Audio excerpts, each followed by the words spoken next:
Okay, so Rhyme Tovim, Erev Tov, and we should hear good news, as we said. And okay, part three, I guess the middle part of the year, the middle part of the series. I think we're going for 5 weeks. I think that's what we originally scheduled. On Frank Hostages, pleasure to welcome back Rav Tabory, and we'll let you get right into it because it's important and tough and all too relevant topic. Vakasha. Hi, Erev Tov, everyone. I would like to continue our series, and as Rabbi Jay just explained, the series is trying to go in some kind of chronological order of events that took place the past few months, and we're trying to somehow connect historically, not theologically, between the events that occurred right before and October. We spoke 2 weeks before this. We spoke about certain questions that come up regarding relationship between democracy, between legal matters, and Jewish law. That was really some kind of reflection of what went on here in this country. We didn't talk at all on purpose. We didn't talk at all about the issue itself because that's really I think still very explosive stuff. But I did want to touch upon different questions and matters that have to do with the issues that were discussed. However, today we're going to move forward and really begin the next few lessons responding directly to the historical events which occurred on October 7th, and how perhaps certain questions that came up during these times, these very, very difficult times, and what does the Jewish law, what does halacha have to say about these questions? I really want to begin from the start. I am not giving any psaks chas v'shalom here. I'm not even viewing so much my personal opinion as much as I'm trying just to discuss together the issues for people to be aware of certain matters that come up, that can be discussed. I know things, especially, these things are explosive, really. There's a lot of emotion. I don't want anyone, chas v'shalom, to feel uncomfortable. And therefore, I'm going to be very, very careful of not to talk, obviously, politics, but really not to talk, and not to speak directly to the issue exactly, but rather to discuss the issue from a little bit of a larger, perhaps, distance. So today we want to talk about the matter of pidyon shvuim, rescuing captives, and what prices can or should be paid in Jewish law for rescuing captives. Now, unfortunately, this question was a question that existed in Jewish halacha, in Jewish communities. It was discussed for hundreds of years because it was a very practical, very relevant question in all generations. Jews, unfortunately, and by the way, also goyim, were many times kidnapped, held for ransom. It became a business. I know what kind of business is, but it became a business. By the way, it's not just it's not just anti-Semitic business, but there are countries today, without going, I think in South America in the 20th century, that some countries that this was a very popular way of raising money, unfortunately. And so holding people for ransom is not just a Jewish idea, but Chachamim also had to respond to this question. What is our kind of, what does the halacha have to say about the price that we can or we should pay for bringing back hostages? If you look in your source sheet that I'm posting right now, you'll see, we'll begin with one of the most famous sources about Bichlal, the mitzvah of redeeming captives, pidyon shvuim. The Gemara explains that redeeming captives, and you can see it in front of you, source number 1, redeeming captives is a great mitzvah. It's not just some kind of description of this mitzvah in emotional terms, but has certain actually halachic ramifications How far do we go to perform this mitzvah? What do we sell? What do we get rid of in order to redeem prisoners? I'm not going to go through the whole Gemara here, but if you go, hopefully this source sheet will be sent to all of you. It'll be on the website. But you will notice that the Gemara here goes through certain psukim and explains that the urgency to rescue captives has to do with the fact that unlike people who are poor and need tzedakah, unlike the sick who need medicine, the person who is held captive is in an immediate danger, because he is also like a poor man. He is also like a sick man. He has every type of trouble. It comes together into one person, and his life is in danger.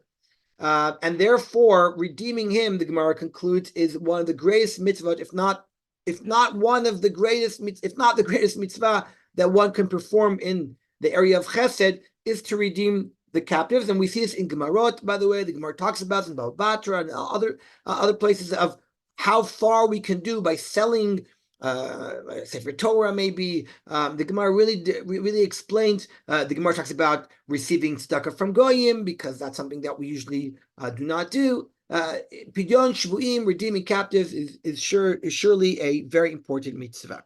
So that's well known, and not much more to discuss about that. However, what is also, I think, quite well known is the Mishnah discusses the price of redeeming captives. The Mishnah in Masechet Gittin teaches us that we do not ransom captives for more than they are worth, due to Tikkun HaOlam. Tikkun HaOlam is a phrase that repeats itself in the Mishnayot Masechet Gittin. It's a rule that the Gemara uses to explain why the communities have to have some kind of decrees and some kind of what we call takanot, what kind of laws that are not necessarily religious laws per se, but rather they are laws that are created by the community in order for a community to be able to function. And we need to live in this world. We need to function in this world.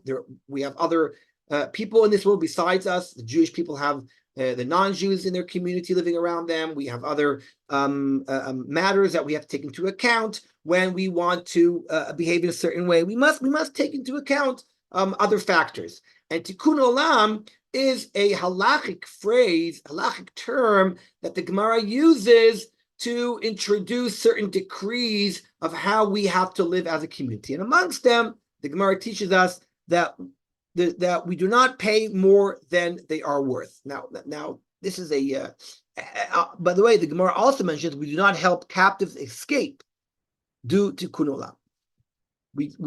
A person should not. It's an amazing Mishnah, especially thinking about the context of nowadays. And the Mishnah teaches us that there is a price that is given for captives, and it's a mitzvah to redeem the captive, but not at all cost. There is a price, and we do not go above the price. There are two major questions here that we have to discuss. One is, what is the price? How does one value the price of a captive, the price of a human being? I have to admit that I don't know. The people discuss this, don't get me wrong. There are poskim about this. I am not sure if we'll be able to answer this question so easily, I have to admit. And secondly, the question is, why not? Why don't we pay the price, whatever the price might be? A person's life is in danger. Surely pikuach nefesh. We said that we just said that a person who is in captivity, his life is in immediate danger. Pikuach nefesh, we know, is one of the most important principles of the Torah. So why don't we just say it goes above any price that people offer?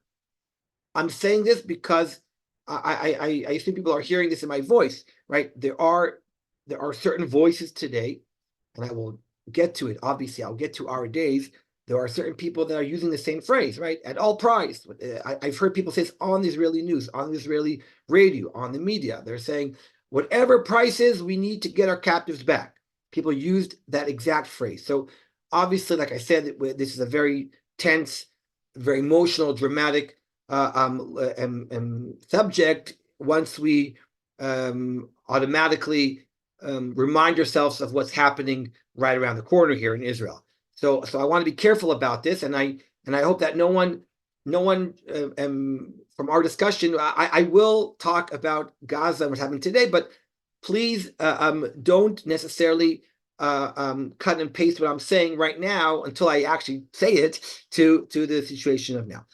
So people today are using that phrase, but in the Gemara says, in the context of the Gemara says, not at all price. Why not? That's my second question.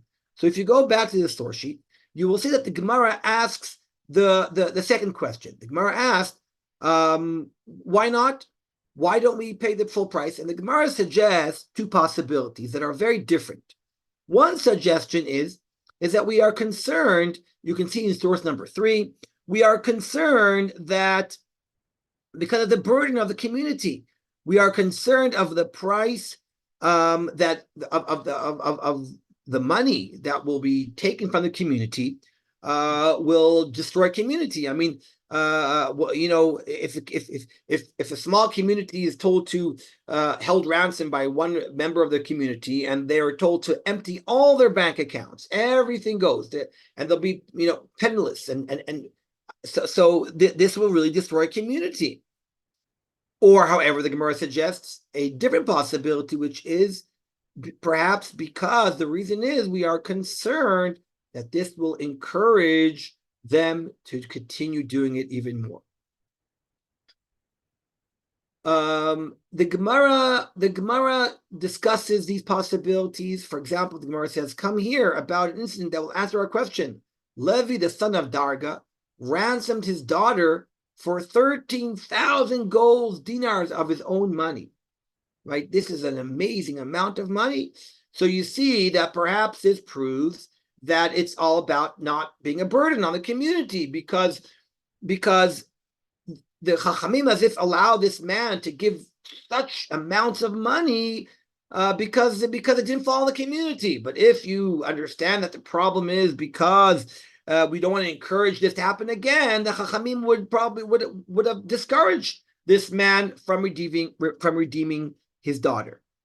And the Gemara doesn't accept this answer, because the Gemara suggests, as you can see, perhaps Abaye says, who says that he acted with the consent of the sages, maybe acted without the consent of the sages. So there's really no proof. But I'm just sharing this source because here's a great source which is trying to understand what exactly is the problem. What are we concerned? What are we worried about?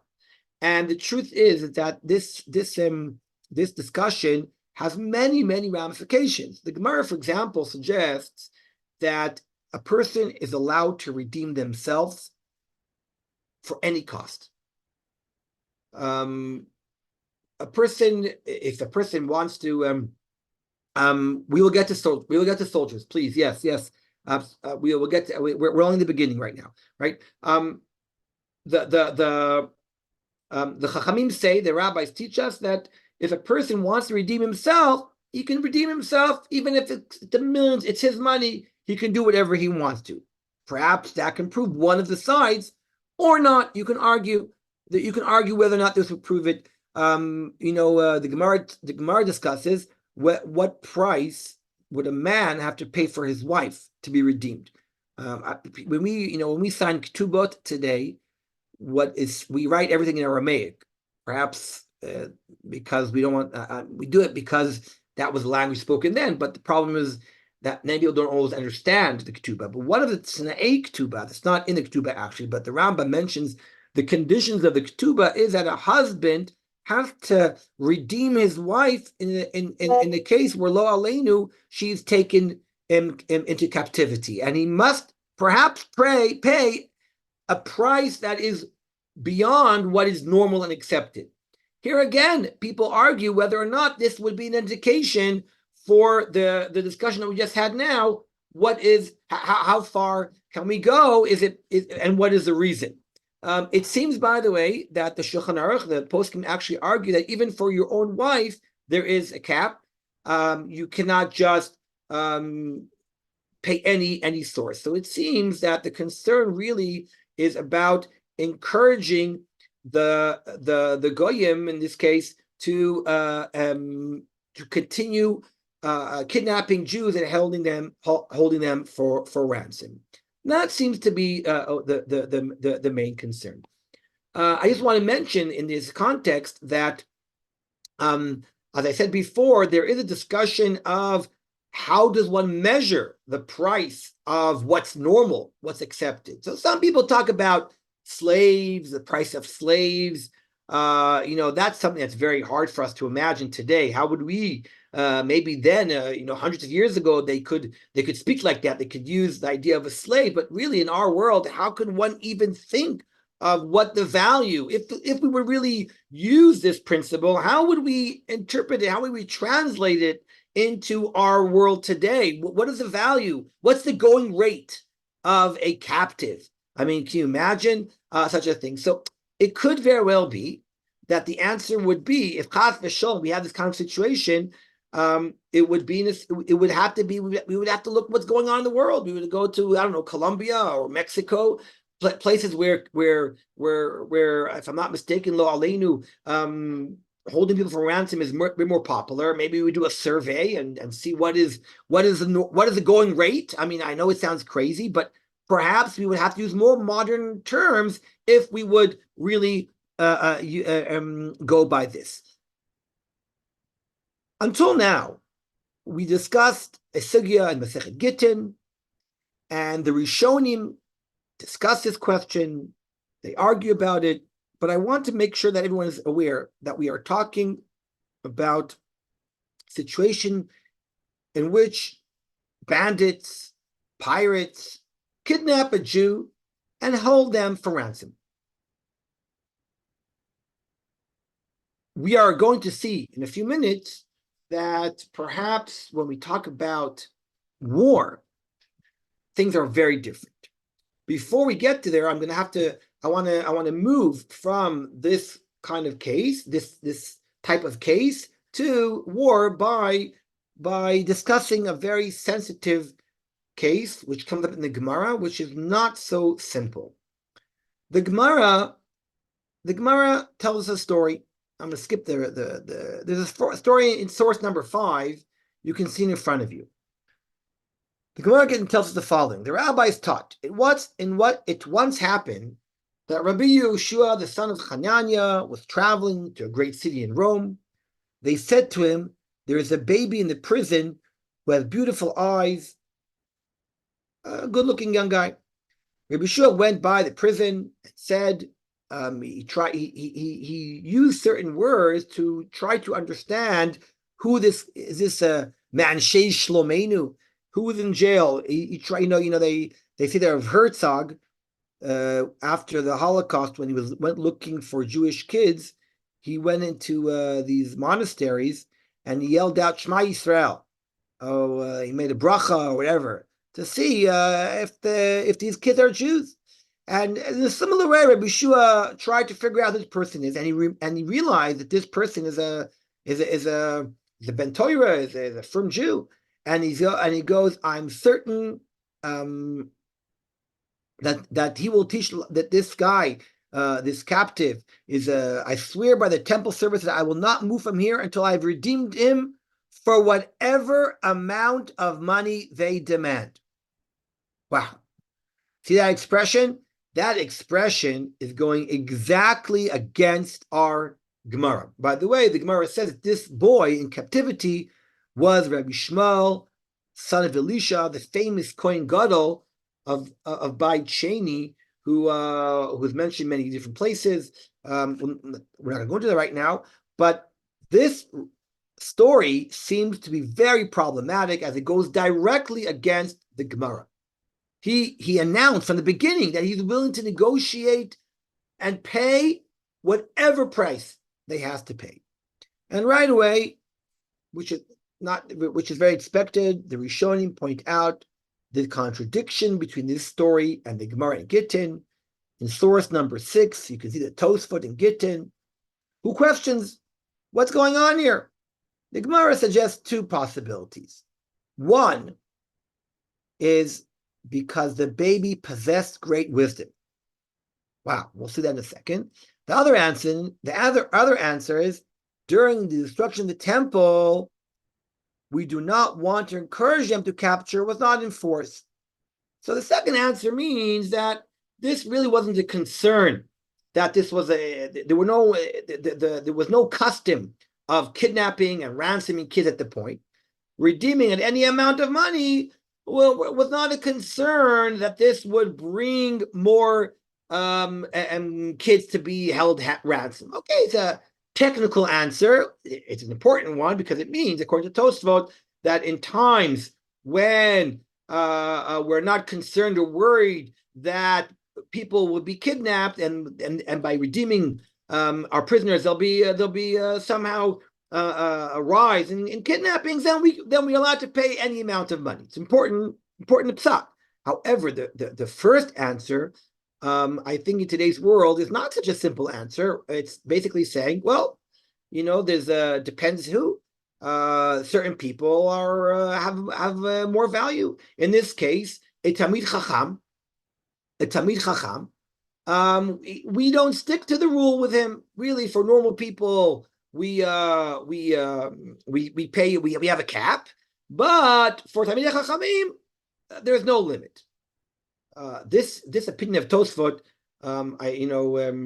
it's not a simple answer. I don't think it's a simple answer. I think that it comes from a place of understanding that there are certain people in the Jewish community that even if we don't value them when it comes to to blood, they're the same value. But sometimes there are people that run the community, and subjectively there's some kind of hierarchy of who we save, as if because the community needs them. It's not necessarily because he's a rabbi. It could be that leaders, etc. Leaders. I mean, we all know what would happen. Chas v'shalom, a leader, a military general would be taken captive. A leader taken captive. It's things would be different, right? We understand that. So the Gemara suggests that perhaps a rabbi doesn't fit the regular kind of model. I don't want to go into this too much, but the reason I'm mentioning this is because of the following story. There are two stories here that are important. One story, to balance what we just said now, is a very, very famous story of the Maharam of Rothenburg.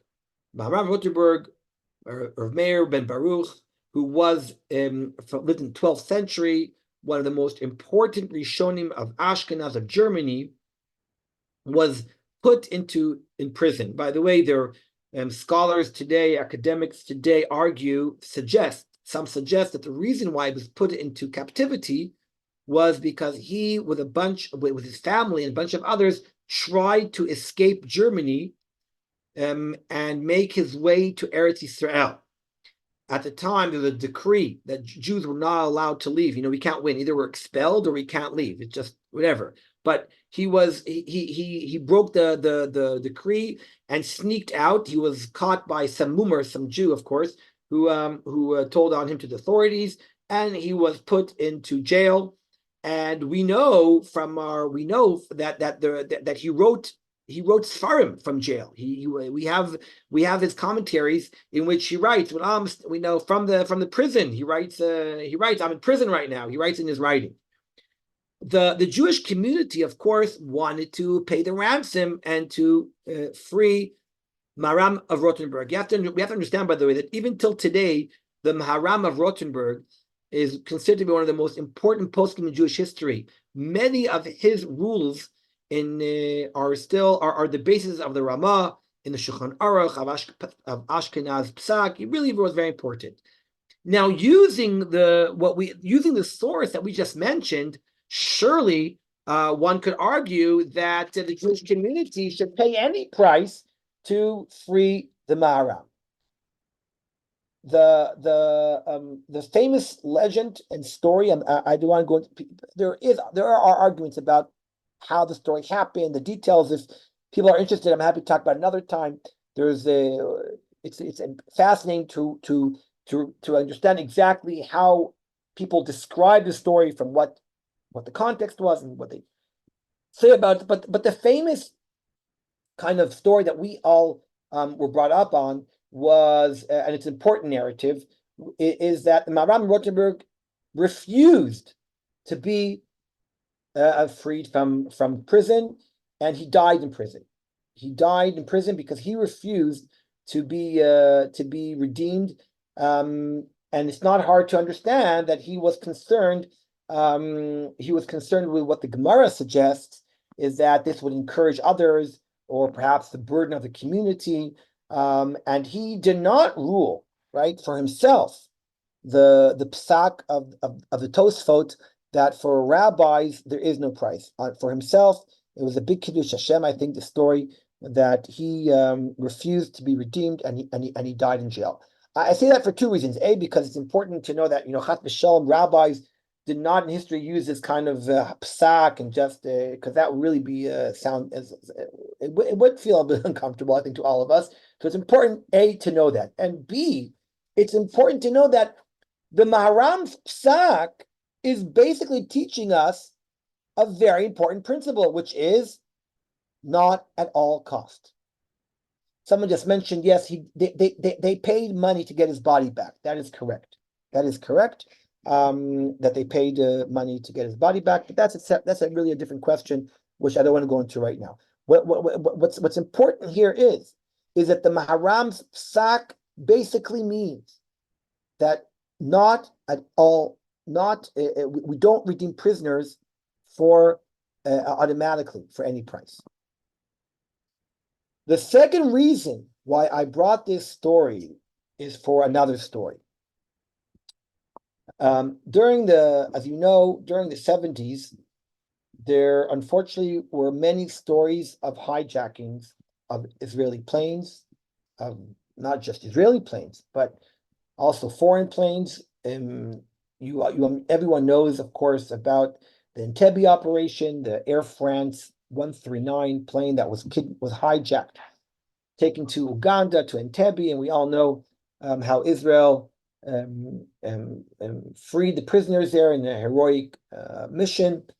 What people sometimes forget today, I'm sure I'm talking to a bit of a crowd that probably remembers. Some of you might remember this from your childhood, or from your memory from years ago, the 70s. There were the Sabina plane that was forced to land in Tel Aviv, also freed by an heroic attempt of the Israeli army. There were also two El Al planes that were taken captive, that were hijacked and forced to land in Jordan. I'm sure people remember that on that plane, on that plane was one of the greatest Talmidei Chachamim of the 20th century from North America, Rav Hutner. Rav Yitzchak Hutner was on that plane, and the terrorists demanded, they demanded the exchange of terrorists. And at that point, when it was found out in America that Rav Hutner was on the plane, so according to what I read, certain rabbis got together and using the opinion that we just read in Tosfot, argued that the halacha is perhaps, again, Maharam Rothenberg doesn't agree, perhaps, right? But the reading of Tosfot is that for rabbis we pay a high price. So some rabbis were inquiring, were trying to figure out, maybe they should reach out directly to the Jordan government and pay the price to free Rav Hutner separately from everyone else. They turned to one of the greatest poskim of the time in North America, Rav Yaakov Kamenetsky, and they asked him of his opinion. Rav Hershel Schachter quotes this story in source number 9. He says the following. As we mentioned, a great scholar is ransomed even for a sum that exceeds his worth. Thus, many rabbis were of the opinion that every effort should be made to secure Rav Hutner's release. However, Rav Yaakov Kamenetsky disagreed. His arguing was that the mitzvah of Pidyon Shivim applies only in peacetime. However, he explained that nowadays, since 1948, since the War of Independence had really never ended, and the Arabs have this the idea of the Arabs is to try to destroy the state of Israel, to drive us into the sea. That has never been renounced. In his view, it was considered the times to be the situation of war. He declared this is not what the Gemara is talking about. This is a situation of war. And in wartime, there is no room to separate between Rav Hutner and other people. Perhaps there is no room to use the regular, normal rules that were made up in the Talmud, because the Talmud wasn't referring to war. The criteria for redeeming prisoners during war are different than what the Gemara is talking about. There are new factors that are involved. Now, by the way, I will just let you know, by the way, that besides our matter that we're talking about, Rabbi Yaakov Kamenetsky's idea, by the way, is very important for a different discussion, which is what is the halachic status of war today in Israel? Are we halachically considered to be in a war situation? Mechemet mitzvah. It has ramifications for who has to be drafted to the Israeli army, who has to fight. Do we say that even terrorist attacks? I'm sure you all heard that today. Unfortunately, the terrible terrorist attack here in Israel, 2 people were killed. These random terrorist attacks that occur as if not in battle, not in war, are they also considered to be part of a war situation? Rabbi, right? Because people think about war, they think about Yom Kippur War, they think about the 6-Day War, but Rabbi Yaakov Kamenetsky held that since 48, we have been in consistent war situation, and that halacha has huge ramifications, which I'm not going to talk about right now. But for our matter, Rav Yaakov Kamenetsky, a major posek in North America, did not agree to redeem Rav Hutner. He did not believe that one could or should use the classic halachic factors, rules that have existed in the Jewish community for hundreds of years, because they do not apply to a wartime. I think this is a very profound distinction that I would like to make in today's shiur. I am not suggesting what should be done. There are many, hopefully, smarter people than me out there that have to make these decisions. But what I am suggesting is that the classic Talmudic arguments are not necessarily so easily used in today's situation, and I'll continue explaining why I think that is true. Rav Goren, Chief Rabbi Goren, has a long article about this question, specifically if an Israeli soldier is held by terrorists, what is the price that we pay? And he brings all what we discussed before, and he actually uses the Talmudic rules and says, listen, this article was written before Gilad Shalit. It was written, if you remember, after the First Lebanon War, there was a case of a few guys that we got back for, I think it was like 1,200 terrorists for one Israeli soldier. I don't remember right now the exact numbers. But Rav Goren said, that's for sure against the Gemara. That's for sure, because the Gemara says that not at any price. And everyone would agree that 1,200 terrorists is more than a price that we can allow for one Israeli soldier. Even if you thought, right, whatever criteria you use, slaves or what's worth in the world today, it's meshuggah to say that that is something accepted. And B, he says, and this is a major issue, which is it's not, this is going to encourage terrorists to do it again and again and again and again, exactly what the Gemara is concerned. And C, we're going to add that these terrorists are going back to kill more and more Jews, right? So it is even if you want to, the beginning point is to use the Talmud's ideas. It's very hard to use in today's situations to reflect on what the Talmud has to say about it. But the major reason why I think that it's very hard to use the Gemara in this scenario is what Rav Goren says at the end. It's a fascinating article because he starts by he basically starts by saying, what we're doing today, giving so many terrorists for one Israeli soldier, doesn't make sense. It's against halacha. It should not be done. It's against what the Gemara Gittin says. But then he says, but truthfully, he says, I'm not sure that really it is wrong to go ahead with the hostage exchange. Why?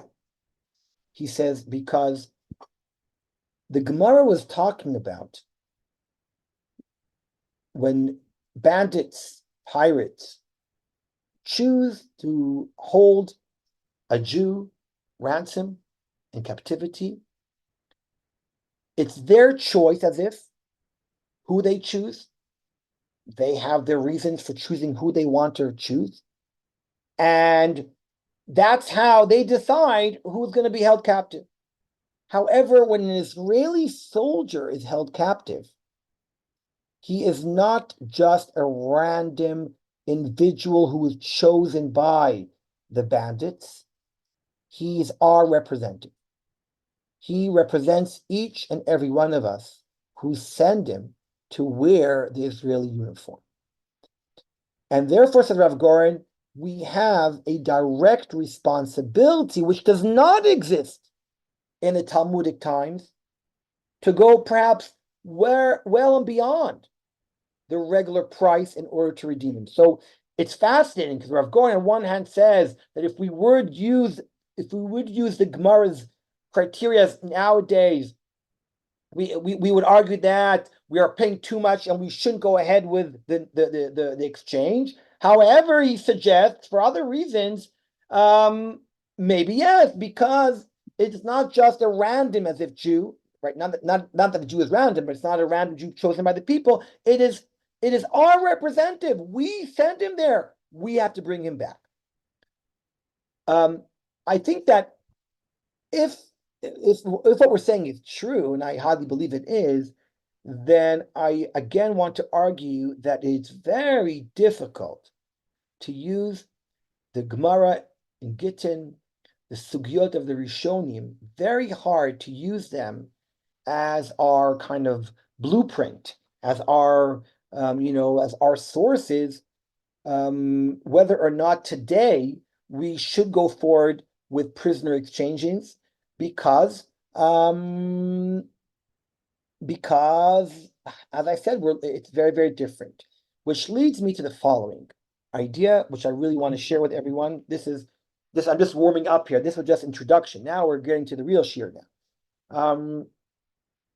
It became a hobby of mine the past few years to discuss and learn halachic challenges that come up in the state of Israel. And one of the major problems that the great rabbis that dealt with these issues for the past 75 years, one of the major problems is that 2,000 years, these questions weren't discussed, weren't learned, weren't argued, weren't written about. And some of these great rabbis like Rav Israeli, Rav Goren, Rav Herzog, they had to sometimes make up some kind of new definitions, new ideas, because for 2,000 years we lived in Chutz La'aretz, we lived in communities, we didn't have a state, a government, an army. These questions did come up on that kind of level. But one of the things that many of them always started with was going back to the most basic source that we have, and that is the Tanakh. And the Tanakh, with its stories and messages, is a book that dealt with the last time that we Jews lived in a country with our own sovereignty, with our own government. And although the book of Tanakh is, as we know, is not a book of law per se, it's not a Shulchan Aruch necessarily, but learning the Tanakh stories, I think, may sometimes give us some direction of where we should be going. In other words, what I want to say is that there are two as if potential sources of how we can today, what we can use for nowadays to try and give us inspiration of what should we actually do today in the very difficult situation that we find ourselves. The classic one in the religious community has always, in this case, to go back to the Talmudic stories of the Gemara and Gittin and the story of Rabbi Yoshua and the Rambam Rothenburg, right? We have so much. I didn't even share with you so many Rishonim and Achronim and Poskim that discuss these questions. However, the alternative is to go to the Tanakh and ask ourselves, what are the stories of the Tanakh teach us about this? And here is the difference. The stories of Tanakh are so much closer to the times that we're living in now than all the stories that are mentioned in Jewish history.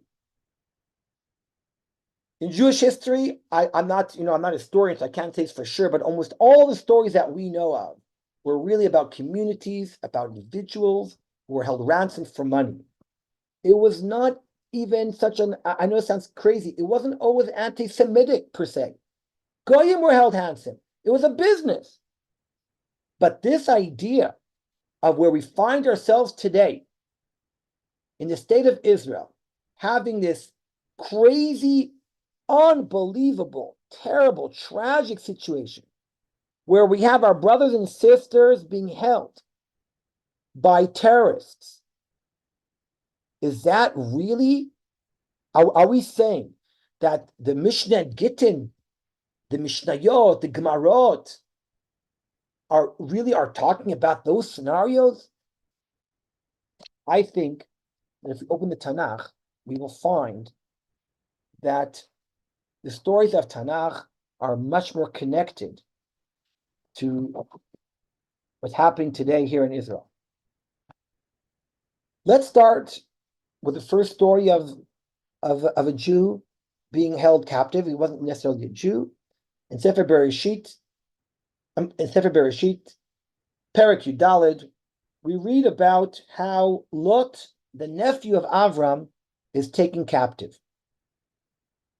I don't have much time left, but everyone knows the story that Avram, it says that in Bereshit Yudalid, Pasuk Yudalid, easy to remember, 14:14. It says, Vayishma Avram ki nishba achiv, vayareg et chanichav, vayirdof adam, vayichalek aleim laila, vayakem vayardifem. Avram is on a rescue mission. He fights the enemies. He gathers he's on a mamash an operation. This is mamash the first Mivtza in Tebi, the first operation in Tebi. The first heroic mission of the Jewish people to save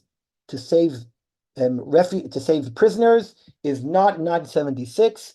It's in 1948. I'm sure you all remember that Avram was born in 1948 for creation of the world, so it was a little bit later.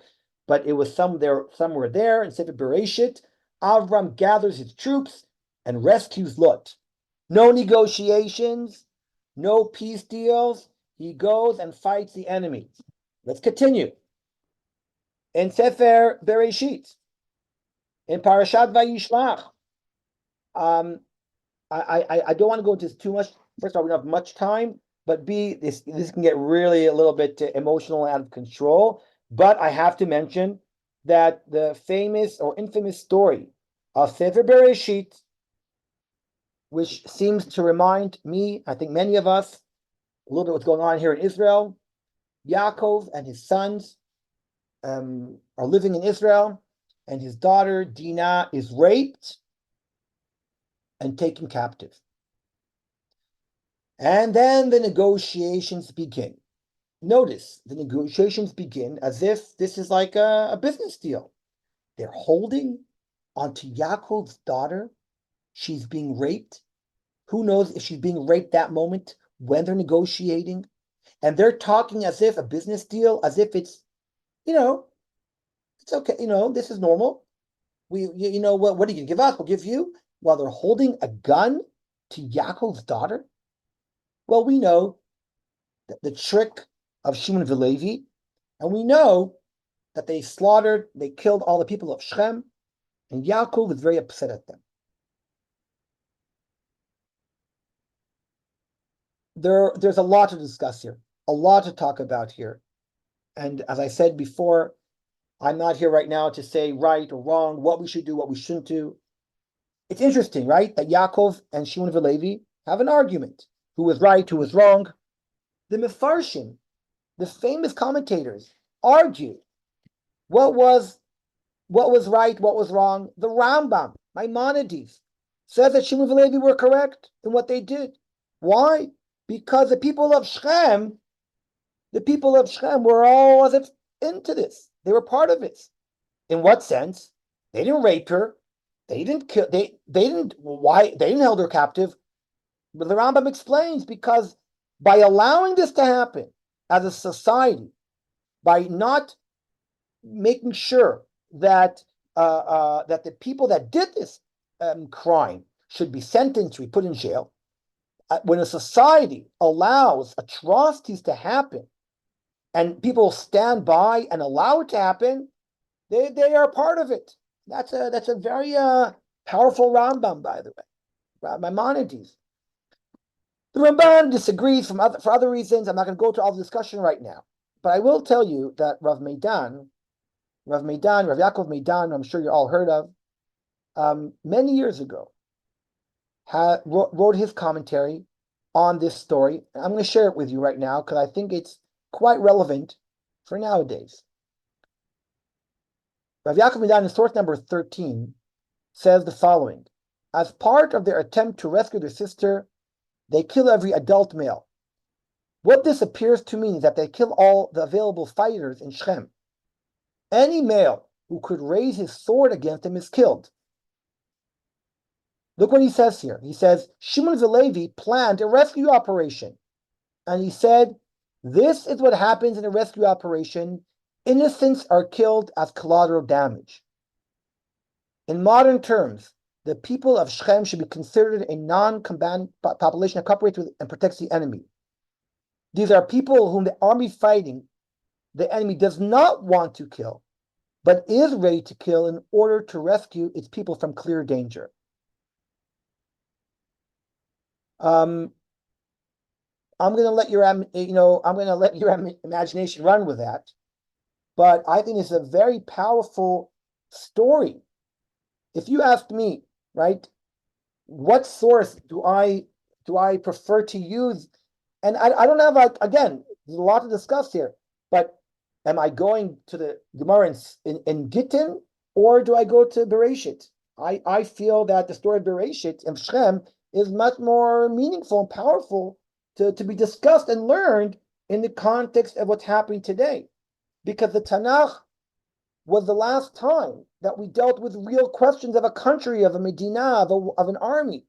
And with all due respect, the Mishnah in Gittin did not. Let's move forward. Bamidbar Kaf Aleph. in Sefer Bamidbar, we learn how Am Yisrael were attacked by whom? Parakaf Aleph. Vayishma Knani Melech Arad. By the way, I today drove by Arad today.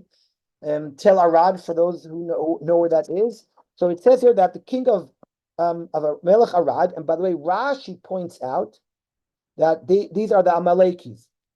That this, look at Rashi in Bamidbar Kaf Aleph, Pasuk Aleph. Rashi comments that it was the people of Amalek. Vayilachem b'Yisrael vayish mimeno shevi. They take captives. What is the result of these captives being taken? Vayidar Yisrael neder laHashem. The Jewish people make an oath. They swear to destroy these people until they don't bring back all the hostages. Vayishma Hashem bekol Yisrael. Vayiten et hakna'ani vayachrem etem vet arihem vayikra Shem amakom chorma. Let's move forward to Sefer Shmuel Aleph. Sefer Shmuel Aleph, Perak Lamed. David HaMelech, Vahi bevo David ve'anashav tziklag bayom hashlishi. And lo and behold, who is he fighting this time? Can you believe it? Ve'amaleki pashtu el Negev. The same Amalekis who took captives in Sefer Bamidbar are now taking captives. Who are they taking? They take David HaMelech's wives. Vayaku et Siklag, vayisrefu ota ba'esh. They burn down the houses, and they take Nashim, Mikaton ve'adagdol himitu. They don't kill anyone, but they take the women captive. David HaMelech comes back. Pasuk Gimel. Vayavo David ve'anashav ela'ir. V'nei srufa ba'esh. U'nishehem uvnehem uvnotehem nishbu. I mean, you read this. I don't know. The associations, I think, are clear. David HaMelech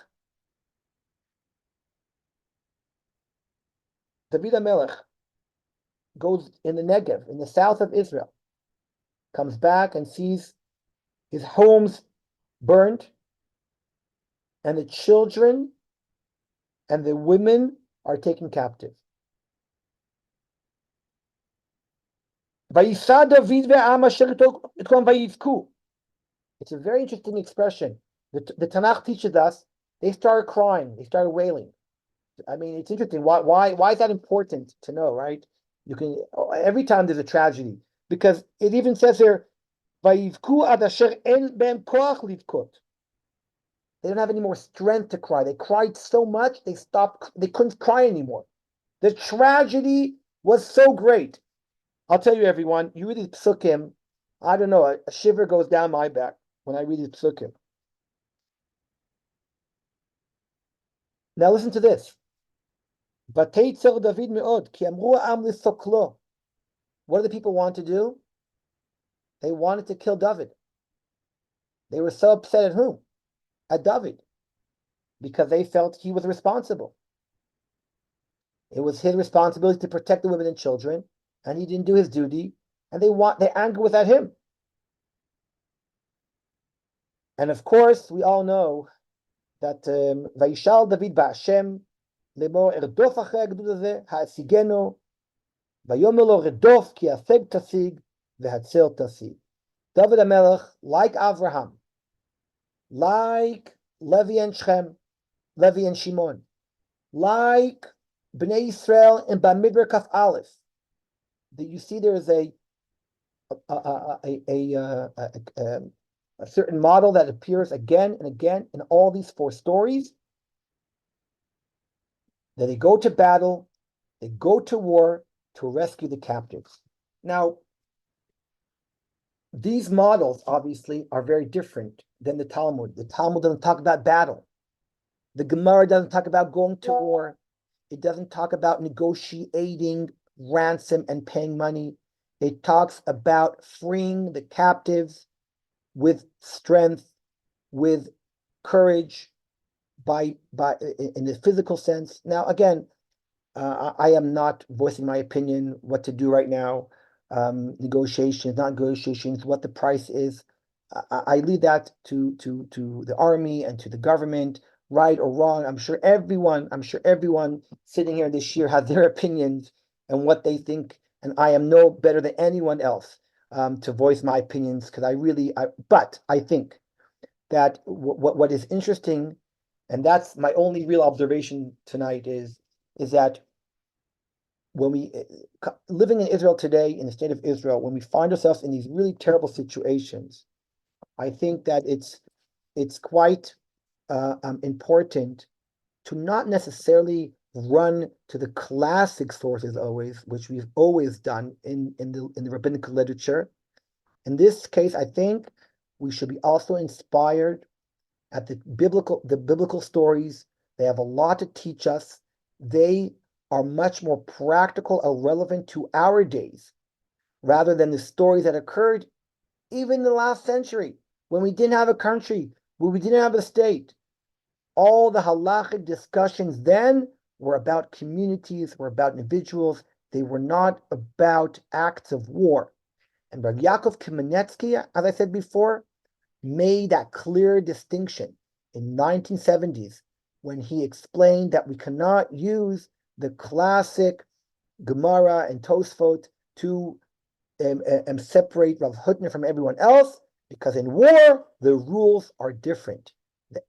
Things change. We cannot use the classic Talmudic models that existed in the past. That's really what I wanted to share with you. As I said, I don't know if we were smarter than we were before about what to do, but I hope at least I tried to show you that there are two models that could be used.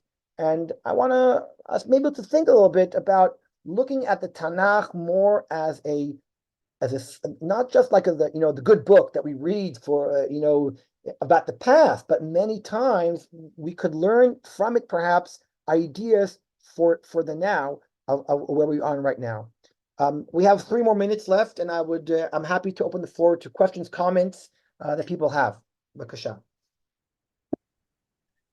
And if the questions go over a minute or two, that's okay, at least from our end. So don't hesitate to ask a question because you think the answer might be 3 minutes and 12 seconds. Yeah, no, it's fine. I just meant that I'm. Yeah, no, of course. Thank you. I'm just if anybody has any questions? If not, I'll throw out a question. I'd like to make just one comment. Yes. When Gilad Shalit was ransomed, I forget how many years ago it was, there was a lot of flack about you're violating Rabbeinu Maram Rutenberg's established principle. I don't remember who it was, but at the time, somebody wrote a counterpoint that noted that there's a factor here, especially for soldiers, that a soldier in the army has to have the emotional support. He has to have that feeling that if anything happens, right. So they're going to go all out to rescue him. Okay, So that's a factor that I think would have been mentioned and wasn't. Right. So Mark, I actually on purpose did not mention that factor. I'll tell you why. Because hopefully next week, You will. hopefully that's you were a promo for next week. You were because B'ezrat Hashem, we have 2 more shiurim, and one of them will be talking about moral support of Israeli soldiers as a halachic factor, and that's where I'm going to connect today's shiur to that issue. So I thank you, but I am planning to pick up on that point. It's hard to say everything at once, I know. Thank you. Yeah. Isn't there something different about today, though, than the Tanakh in the sense that you have part of the Jews living outside of Israel and you have part living in, and I'm sitting here in Illinois. What we do here affects people in Israel, and what people in Israel do affects us too. And to a lot of these anti-Semites, you're a Jew, whether you practice, whether you don't practice, no matter where you live, time to get rid of you. So is that a consideration that would have to be taken into account too in this, that it would be slightly different than the examples you gave us in Tanakh when everybody lived in the land? I think I tried very very carefully to explain that it's very hard to cut and paste from the Tanakh to our days in the sense that this can be used as a real, oh, this means that this is what we should be doing. There's no way that we can cut and paste a Tanakh story and just say, oh, it teaches us now for sure what the ruling should be. I'm saying that it's a source of inspiration. It's a source of realizing that war is different than Jewish communities being held. That's all I tried to say, meaning, where does that take you? Again, our leaders and politicians and the army have to make that decision. But the distinction, what I tried to make clear, the distinction between the Talmudic stories and the Tanakh stories. And there are obviously many differences between even the Tanakh in our days. I agree with you. How does that translate exactly to our days? That's a much more difficult question, and I agree with you that it's not exactly the same. I mean, if I may, just, we're talking about the, how complicated it is, of course, and applying in new things, unfortunately. But I remember when the Gilad Shalit was released, so Jonathan Sachs was in Toronto. He actually came for the 10th anniversary of Torah Motion, but he was in Toronto, and he said that it may be I can picture him saying it. I remember he said it may be halachically questionable, it may be politically unwise, it may be blah blah, all these things that's wrong, but he's very proud to be part of a community that would do so much to rescue one soldier. And it was just the way he phrased it, was such, in his beautiful style, just very, very powerful. Like, yeah, you can give 1,000 reasons why it's bad and maybe even dangerous in the future, which we see. But, at the time, something you do now, we could save a Jewish life. And that's what they did. So I don't know, just throwing that out for whatever it's worth. Wasn't one of the people ransomed, released for Gilad Shalit, the mastermind of what happened 6 months ago? Yeah, since Sinwar was one of those released. That is correct. Sinwar was one of those released. Yeah. Many of the ones released are involved in this. No, that's what we're saying. Like, right. But it's always hard to know. I'm not. If you're not issuing, I'm for sure not saying any psak halach. It's very difficult. So sometimes you do it now. We can't worry what's going to be in 10 years. That's and there'd be somebody else. By the way, that question, that specific question, by the way, came up in the Entebbe operation. Rabbi Yosef, at the time chief rabbi of Israel, was asked by the government, or suggested himself, to advise Yitzhak Rabin at the time, and he wrote a whole tshuva during the days that they were held hostage, and he came to the conclusion that they should go ahead with the negotiations of exchange, because he said that the prisoners, the hostages, were in immediate danger, while the Jew that might be killed from the terrorist released is in a what we call safek situation. So these questions, you can argue with them, but they were discussed by certain rabbis during these very sensitive, emotional ordeals. Rabbi? Yes. A tertiary question related to this. Given that there are hostages, and I'm talking about what the Palestinians consider hostages, like the Sinwar, who was a hostage, does this mean that we should rethink the death penalty for certain people, not to keep them languishing in prison so that somebody will be taken hostage to free them, but when you have clear-cut cases, to just murder them, kill them, so that you don't go into this bargaining situation? Interesting you say that, because Rav Goren, I saw that in his article, he actually does say that, by the way. In his article, he mentioned that. I think, though, that this is a question more for the army. That many times these prisoners are very, very valuable to retrieve information. and that also saves lives. So after you debrief them, you have a proper execution. That I mean, again, that's maybe I don't know. That is a possibility. I don't know. That could be. That's something to be discussed. Yeah, I hear. I think the security forces have always recommended against the death penalty. That's my understanding. The Israeli defense establishment, the army, thinks in the end it will be worse for Jews and for Israel if we actually have a death penalty for terrorists. I'm not commenting, like Rav Soloveitchik often said, these are questions, like you said, to be decided by people who know much more than we do, Right. People in the army. And their feeling is, can take the emotion out of it, that Jewish lives are better served by not having a death penalty for Palestinian terrorists. I think that's their. Could I just, I don't want to get into the politics of it, but there should be, I think, political discussion by the people, whoever is in charge of the policies, the foreign policies. And we shouldn't do it. I would hope it would not be as an act of revenge, but as an act, as they did in Nuremberg, that these are people who gave up the right to be considered as any typical other person to be exchanged. Because I would think that there should be not an inquiry, but a national debate on this. It should be brought out and not just say this army says this and this general says that and this. I think it's worthy of discussion. Yeah, look, this is already a little bit out of my expertise. Rabbi Kelman, you can take that. Yeah, no, I hear, right. Yeah, listen, as you say, you want to address the broad topics. Getting the specifics is very hard, and we don't know. And, what can we say? But okay. I'm sorry. All right, tonight at 8:30, Becky Friedman, who's the operations manager at Associated Hebrew Schools here in Toronto, taught here, won the Chidon Tanakh for Canada a number of years ago. She'll be giving the Parsha Shir tonight at 8:30. Tomorrow, of course, my shir on the Siddur at 9:15. And I want to wish everybody well. Good news next week, Rabbi Leaptag and Sunday morning, etc. As always.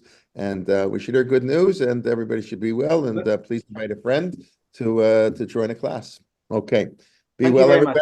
Rav Tabory, be well. Yashikoach, thank you. Thank you. Stora Tovot. Okay, be well. Good evening.